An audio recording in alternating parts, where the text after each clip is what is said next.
Gumising ka tapos parang may ulak sa harap ng mata mo. Nakakatakot, hindi ba? Yung paningin mong malabo na hindi mo makita yung oras sa relo o yung mukha ng mga mahal mo sa buhay. Hindi yan dahil sa edad lang, kahit yan ang gusto nilang sabihin sa iyo.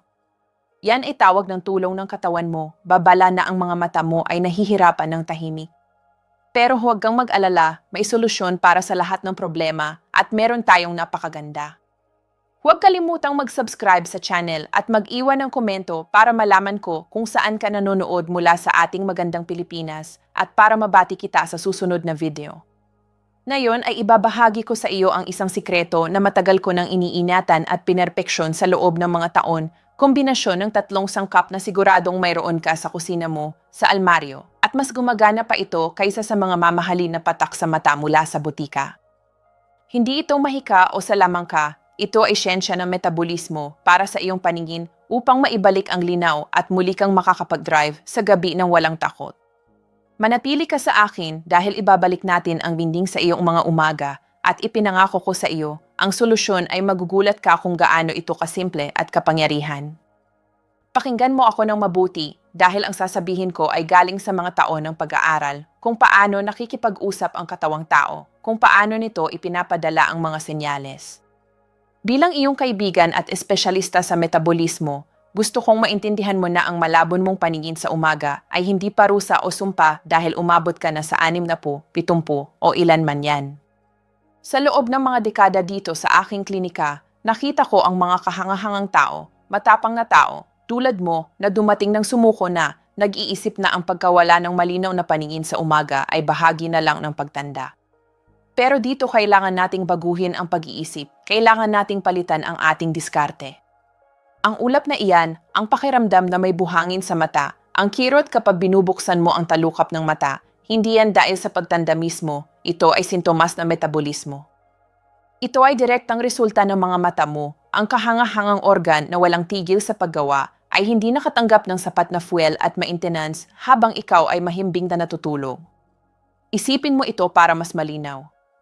Ang gabi ay parang talyer mekaniko ng katawan at kung walang dumating na spare parts sa talyer, hindi magagawa ang repair at ang kotse ay lilitaw na sira sa umaga. Tama ba? Ang malabon mong paningin ay talagang singil ng katawan mo sa umaga para sa maintenance work sa gabi na hindi naging maganda. At dito kung saan ang karamihan ng tao ay nagkakamali ng husto. Naghahanap sila ng pansamantalang solusyon. Gumagamit sila ng patak na lubricate lang sa ibabaw, bumibili ng salamin na mas malakas o kinukusot ang mata ng may pagkabigo. Pero paano kung sasabihin ko sa iyo na ang problema ay hindi sa mata mismo, kundi sa hindi dumating dito sa pamamagitan ng dugo sa loob ng 8 oras ng pahinga? Sa gabi, ang mga mata mo ay nagtatrabaho ng mabigat, nire-repair ang pagod ng araw, naglilinis ng toxins at nire-regenerate ang mga cells. Para dito kailangan nila ng tuloy-tuloy na daloy ng dugo. Kailangan nila ng malakas na antioxidants para linisin ang kalat sa metabolismo at kailangan nila ng malalim at patuloy na hydration.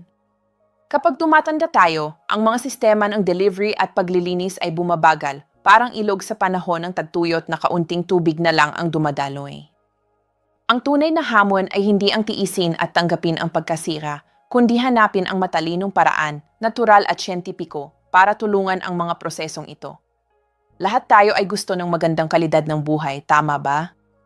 Gusto nating mapanatili ang ating kalayaan, makapag-drive ng sariling sasakyan para bumili ng pagkain, magbasa ng dyaryo habang umiinom ng kape, magtahi ng tela, o simpleng tamasahin ang mga kulay ng paglubog ng araw sa Batangas nang hindi parang nakikita sa bumagong salamin.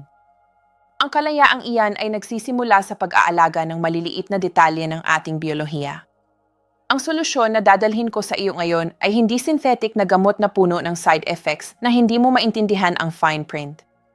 Ito ay nutritional ritual. Ito ay pagbibigay sa katawan mo ng eksaktong kailangan nito sa tamang oras na pinakakailangan nito bago ka matulog. Kaya tama na ang pagsuko at pag-iisip na wala nang magagawa. Ang inaalok ko sa iyo ngayon ay kumpletong pagbabago ng pag-iisip. Titigil na tayo sa pag-iisip ng pansamantalang lunas at magsisimula tayong mag-isip sa ugat ng problema, sa tunay na sanhi. Ang solusyon ay napakasimple, halos makakatawa ka na, pero hinihiling ko na magtiwala ka sa akin, kay Elena Santos, dahil ang kalikasan, ang ating inakalikasan, ay may mas malakas na botika kaysa sa nakikita natin sa kanto. Gagamitin natin ang sariling karunungan ng kalikasan para gumaling. Ang ipapakita ko sa iyo ay 3 specific na pagkain, 3 malakas na kakampi. Hindi ito exotic na kailangan mong i-order sa internet mula China o sobrang mahal na buburahin ang budget mo. 3 bagay na, kapag pinagsama sa specific na gabi ritual, ay mag-orchestra ng tunay na ballet ng paggaling sa iyong mga mata habang ikaw ay mahimbing na nagpapahina. Ang unang pagkain ay mabubukas ng mga daan ng sirkulasyon, ang pangalawa ay poprotektahan ang kayamanan ng iyong mga cells, at ang pangatlo ay itatayo ang mga pader na nasira. Ito ay strategic plan at 3 hakbang na umaatake sa ugat ng problema, ang kakulangan ng suporta sa gabi. At ipinangako ko sa iyo, tumingin sa iyong mga mata, na kung sasamahan mo ako dito at gagawin mong habit, ang mga umaga ng malabon paningin ay maaaring maging nakaraan na lang, magiging masamang alaala na lang. Magsimula tayo sa paglalakbay tungo sa linaw. Gusto kong mag-pause sandali dito dahil alam kong marami sa inyo ay nag-aalala kung paano mapanatili ang sigla habang tumatanda. Madalas ninyong tinatanong kung paano pangasiwaan hindi lang ang paningin, kundi ang energy, tulog at timbang pagkatapos ng edad na ito. Kung gusto mong mas malalim na maunawaan kung paano ang maliliit na nutritional habits ay maaaring baguhin ang iyong pangkalahatang kalusugan at tumulong sa iyo na mas mahusay na pangasiwaan ang mga kondisyon na naugnay sa edad. Marami akong ibinuhos na karanasan at mga pinakamahusay kong sikreto sa libro na El Legado ni Elena Santos, Mga Payo para sa Ganap na Pagtanda. Hindi lang ito tungkol sa mata, ito ay tungkol sa kung paano mamuhay ng buhay na buo, aktibo at masaya. Kung interesado kang kontrolin ang iyong kalusugan, ang link ay nasa unang nakapin na komento. Ito ay mapagkukunan na buong puso kong naniniwala na makakatulong sa iyo bilang karagdagan sa natututunan natin dito dahil ang kaalaman, mga kaibigan, ay kapangyarihan. Ngayon, simulan na natin ang unang hakbang ng ating estratehiya, ang magbubukas ng daan. At hinihiling ko na panatilihing bukas ang isip mo dahil alam ko kung ano ang papasok sa isip mo. Ang unang pagkain ay ang prunes. Alam ko na kung ano ang pumapasok sa isip mo. Santos, ang prunes ay para sa pagdumi, para sa constipation, at yan ang siste dito. Lahat ay nag-ugnay lang ito sa digestion, at kahit ito ay kahanga-hanga para doon, ngayon gagamitin natin ito dahil sa nakatagong superpowers nito, ang crucial impact nito sa microcirculation. Tingnan mo, ang problema ng malabon paningin ay madalas nagsisimula sa dugo, o mas mabuti pang sabihin, sa kakulangan ng dugo na dumadating sa dapat nitong puntahan, ang retina. Ang medical film sa ilalim ng iyong mata ay puno ng napakaliit na capillaries, mga tubo na mas manipis pa sa buhok ng tao. Ang mga capillary na ito ay ang mga kalsada kung saan naglalakbay ang oxygen at mahahalagang nutrients. Pero sa pagtanda, at lalo na kung may problema tulad ng mataas na presyon, resistance sa insulin o diabetes, ang mga kalsadang ito ay nagiging matigas, mahirap at makitin. Isipin mo ito para makita mo ng mabuti. Isipin na gusto mong diligan ang iyong hardin na ang mga mata mo gamit ang lumang hose na nanatili sa ilalim ng init ng araw sa pampanga sa loob ng mga taon at naging matigas. Yan ang iyong mga capillaries na tumatanda. Kahit buksan mo ang gripo ng todo at kumain ng mabuti, ang tubig ay tumutubo lang dahil ang hose ay hindi sumusuko, hindi dumaloy. Yan ang eksaktong nangyayari sa iyong retina. Maaari kang kumain ng lahat ng karot sa mundo, pero kung ang mga nutrients na iyon ay hindi makaraos sa mga matitindig capillaries upang makarating sa retina, walang silbi yan. Dito pumapasok ang humble prunes para iligtas ang araw, o mas mabuti pang sabihin, ang gabi. At ano ang espesyal dito? May nakatagong kayamanan na tinatawag na vitamin E. Ang vitamin E na ito ay napakahalaga at sa kasamaang palad, napakabihirang banggitin sa mga tradisyonal na konsultasyon. Ang tungkulin nito ay panatilihing fleksible ang mga pader ng maliliit na arterya, iniiwasan na maging parang bato. Tumutulong ito na ang mga capillary ay hindi mag-calcify o maging matigas ng napakabilis sa paglipas ng panahon. Literal, ang vitamin E ay tumutulong na panatilihing flexible at elastic ang hose, tinitiyak na ang mahalagang daloy ng dugo na may bitbit na nutrients ay makakarating sa bawat sulok ng iyong retina sa buong gabi. Ito ay mahalaga para sa malusog na pagtanda at para mapanatili ang kalayaang mahalaga sa atin. Pero ang prunes ay hindi one-trick pony. Hindi may pangalawang masterstroke na kapareho ring kahalagahan, ang potassium. At ito ay susi kung nadigising ka na namamaga ang mga mata. Kung nagugustuhan mo ang impormasyong ito tungkol sa kung paano maibalik ang iyong paningin ng natural, inimbitahan kita na mag-like ng video ngayon. Ito ay maliit na kilos para sa iyo, pero para sa akin ay napakalaki upang malaman na tama ang ating direksyon. At kung hindi ka pa bahagi ng pamilyang ito ng healthy metabolism, mag-subscribe na yon. Huwag palampasin ang pagkakataong mapabuti ang iyong buhay. Marami sa atin, lalo na pagkatapos ng 60, ay nagigising na may nakakainis na pakiramdam ng namamagang mata, parang may mga supot ng tubig.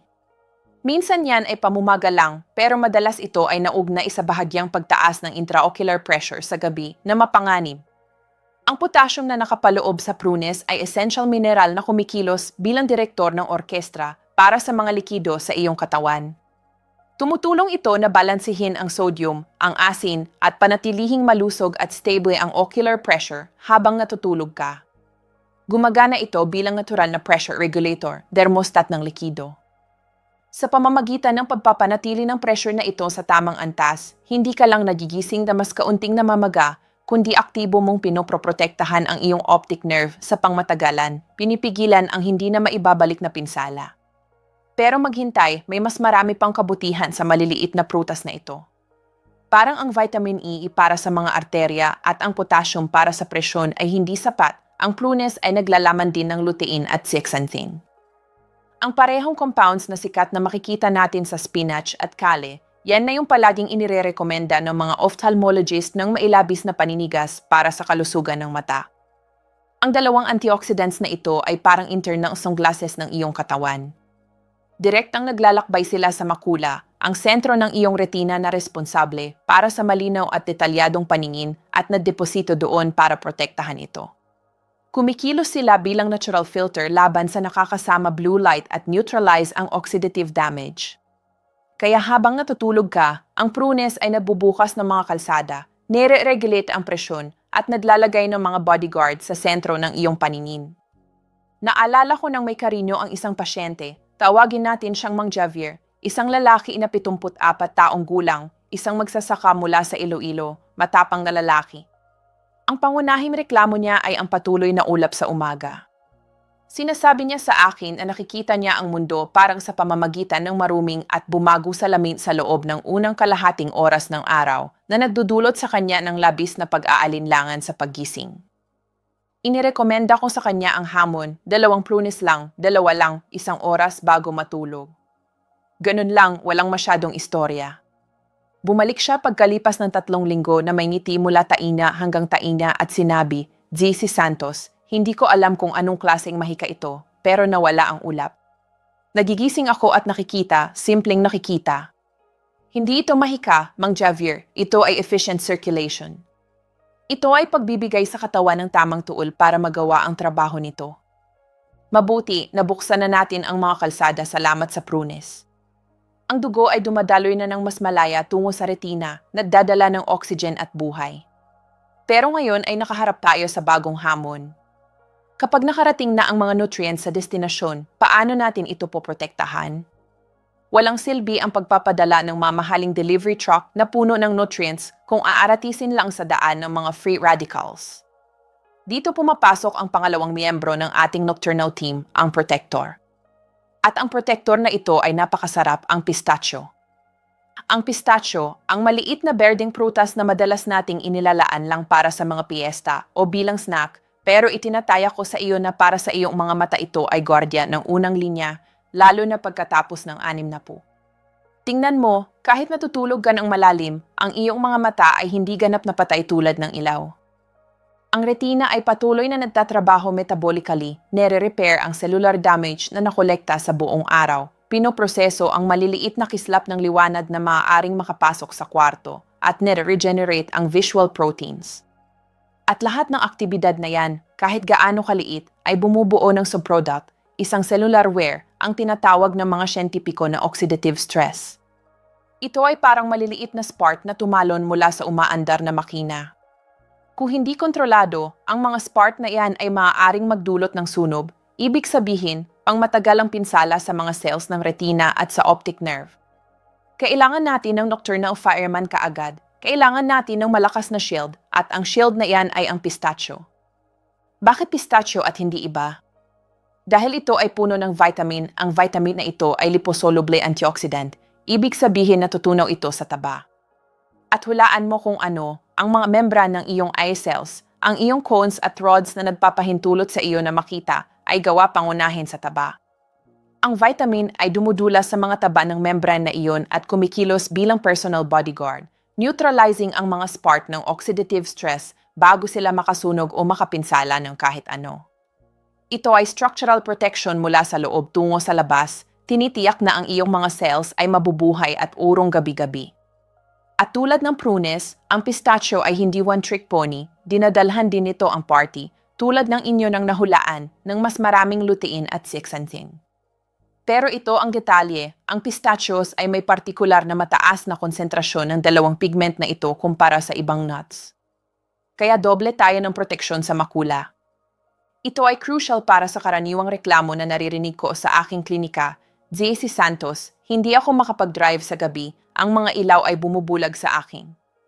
Ang liwanag ng mga headlights, ang kahirapan na makita sa dilim o mag-adjust sa kadiliman, lahat ng yan ay madalas na naugnay sa makula na humihingi ng nutritional help ng malakas.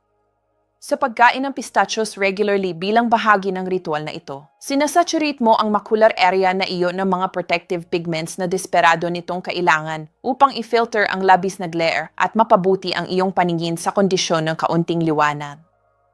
Ito ay direktang tulong para mapanatili ang iyong kalayaan sa manibela at iyong kaligtasan sa paglalakad sa bahay sa gabi. Pero, mahal kong kaibigan, ang pistachio ay nag-iingat ng pinakamahusay na sikreto para sa huli. At ito ay isang bagay na napakabihirang alam ng tao, kahit sa medical field. Ang pistachios ay isa sa pinakamayamang halaman sources ng melatonin na umiiral. Ang sikat na hormone ng pagtulog. Kung nagugulat kayo sa datos na ito tungkol sa pistachios at melatonin, mag-iwan ng komento na nagsasabi pistachio para matulog. Gusto kong basahin ang inyong mga natuklasan at tandaan, ang pagbabahagi ng impormasyong ito ay isang gawa ng pag-ibig, kaya ipadala ang video na ito sa taong nangangailangan nito. Habang tumatanda tayo, ang ating natural na produksyon ng melatonin ay bumababa ng husto. Mas nahihirapan tayong makatulog, ang tulog ay mas magaan, nagigising tayo sa kahit anong ingay, at kung hindi ka natutulog ng malalim, hulaan mo kung ano ang nangyayari, ang iyong mga mata ay walang sapat na oras para mag-repair. Sa pagkain ng kaunting pistachios, hindi ka lang nagpapadala ng antioxidants at vitamin E, kundi binibigyan mo rin ang iyong utak ng banayad at natural na signal na oras na ng malalim na pahinga. Pinapabuti mo ang kalidad ng iyong tulog, binibigyan mo ang iyong mga mata ng window ng uninterrupted time na kailangan nila para magtrabaho sa repair shop. Naalala ko si Aling Elena, isang nakakaakit na babae na 68 taong gulang mula sa Bulacan, isang mananahi na may mahiwagang kamay pero nabubuhay na natatakot mag-drive sa gabi. Santos, ang mga headlights ay bumubulag sa akin, parang tinutusok ng karayom ang aking mga mata, sabi niya nang may pagkabalisa, at ang kanyang mga umaga ay isang kalbaryo ng tuyot at magaspang na mata. Dinagdagan namin ng 6 na pistachios na walang asin, napakahalaga na walang asin, sa kanyang routine kalahating oras bago matulog. 2 linggo pagkatapos, bumalik siya na radiant. Ayaw ko pa rin ang gabi, sabi niya na tumatawa, pero kamakailan ay umuwi akong galing sa knitting club at hindi ko na kailangang pumikit ng may sakit. At ang pinakamahusay ay hindi na ako nadigising na pakiramdam ay sandpaper sa mga talukap ng mata. Simple, tama ba? Halika, i-recap natin ang nocturnal journey na ito para hindi ka mawala. Hakbang 1, binuksan natin ang mga tubo gamit ang prunes, tinitiyak ang daloy ng dugo at kinokontrol ang presyon. Hakbang 2, nag-mount tayo ng bantay gamit ang pistachios, lumilikha ng antioxidant shield at pinadadali ang malalim na tulog. Ang daan ay bukas at ligtas, pero kulang pa ang pinakamahalagang bahagi. Ano ang silbi ng magkaroon ng malinis at ligtas na kalsada kung hindi natin ipapadala ang mga trucks na may construction materials para i-repair ang mga butas? Ngayon kailangan natin mag-rebuild dahil ang pagprotekta sa pinsala ay isang bagay, pero ang pag-repair ng nabawasan na dahil sa panahon, yan ang tunay na sikreto ng longevity. At dito pumapasok ang ating pangatlo at huling bayani ng gabi, ang chia seeds. Ang chia seeds, Alam ko na parang walang kwenta, tama ba? Maliliit na itim na butil na nawawala sa mesa, pero huwag kang magpalin lang sa laki. Dahil sa mundo ng nutrition ng mata, ang mga buto na ito ay mga higante, mga titan. Ang mga brick na desperado ng kailangan ng katawan mo para i-repair ang mga istruktura ng iyong mga mata, cell give cell, habang naglalakbay ka sa mundo ng mga panaginip. At ano ang secret weapon nito, tanong mo? Ito ay isa sa pinakamayamang halaman sources sa planeta ng omega-3 fatty acids, specifically ng uri na DEET. At gusto kong magbigay ng labis na atensyon dito dahil ito ay crucial para maintindihan ang iyong ocular health. Ang mga membran ng cells ng iyong retina, ang mga pader ng maliliit na bahay na tumatanggap ng liwanag, ay gawa sa kalakihan ng taba, pero sa pagtanda, ang mga pader na ito ay pumapayat, nawawalan ng flexibility, at nagiging brittle, tulad ng lumang plastic na na-toasted sa araw. Alam mo kung paano ito nararamdaman araw-araw? Nararamdaman ito bilang tuyot na mata. Nararamdaman bilang kahirapan sa pag-focus ng mabilis, parang ang mga mata mo ay tumatagal na mag-warm up sa umaga. Nararamdaman bilang kakilakilabot na sensitivity sa sikat ng araw sa paggising. Lahat ng yan ay ang iyak ng iyong cellular membranes na humihingi ng omega-3 ng malakas. Kapag kumakain ka ng chia seeds ng regular, binibigyan mo ang iyong katawan ng eksaktong materyales at mataas na kalidad na kailangan nito para i-rebuild ang mga mahina membranes. Ibinalik mo ang flexibility, ang integrity, ang kabataan. At ito ay hindi teorya ko. Iba't ibang seryosong pag-aaral ay nagpakita na ang omega-3 ay crucial para pakalmahin ang systemic inflammation sa loob ng retina at napakahalaga para suportahan ang natural na produksyon ng luha, lalo na sa mga matatandang tao na may dry eye syndrome. Kaya ang chia ay hindi lang nag-repair ng istruktura, kundi pinapabuti ang lubrication mula sa loob tungo sa labas. At ngayon dumating ang magic trick ng chia, isang bagay na hindi kayang gawin ng prunes o pistachios mag-isa. Ang chia ay purong hydration, pero hindi sandaling hydration na mawawala sa unang punta sa banyo, kundi slow-release hydration. Nakita mo ba kung ano ang nangyayari kapag binabad mo ang chia seeds sa tubig? Nagiging gel sila, tama ba, bumubuo ng uri ng malagkit na puding. Kaya, isipin ang gel na iyon sa loob ng iyong katawan. Kapag kumain ka ng mga binabad na buto bago matulog, ang gel na iyon ay nag-retain ng tubig at unti-unting naglalabas nito sa iyong sistema tulad ng drip irrigation system.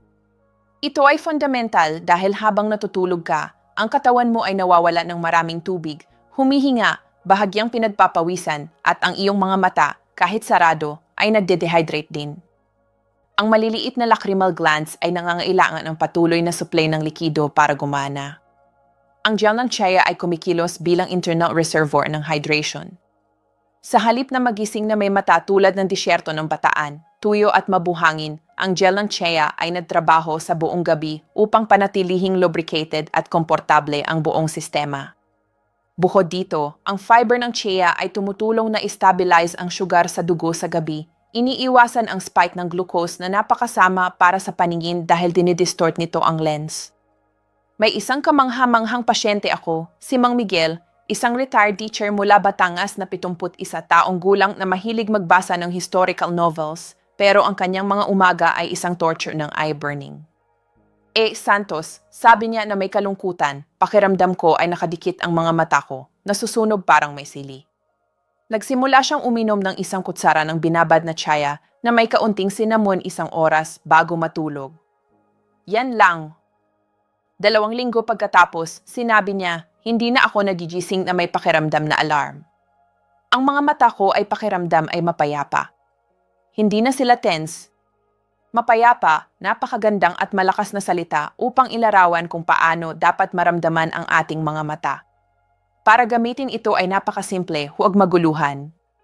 Kumuha ng 1 kutsara ng chia seeds at ihalo sa maliit na baso ng tubig o almond milk. Hayaan itong manatili ng mga 20 minuto hanggang sa mabuo ang gel. Yan ang gusto natin. Malambot, madaling tunawin at handa ng gumawa ng repair magic nito. Maaari mong kainin ito ganyan o dagdagan ng cinnamon. Kahit ito ang dato, maaari mong i-chop ang isa sa iyong prunes at haluin doon mismo. Double benefit sa isang subo.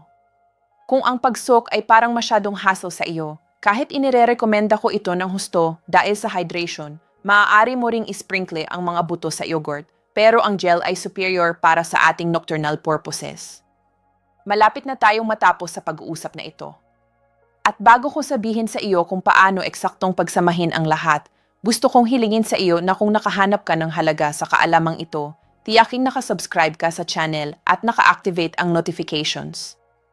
Ayaw kong makaligtaan mo kahit isang payo na maaaring baguhin ang iyong kalusugan. Ngayon, ang tunay na mahika, kung gusto mong tawagin ito, ay hindi nasa hiwalay na piraso, kundi sa synergy. Kapag pinagsama mo ang tatlong pagkaing ito, prunes, pistachio, at chia, hindi ka lang kumakain ng gabis na. Gumagawa ka ng therapeutic ritual. Lumilikha ka ng orkestra kung saan bawat instrumento ay tumutugtog ng kanyang bahagi ng perpektong tune para gumawa ng symphony ng ocular repair. Ang prunes ay ang logistics na naglilinis ng mga kalsada.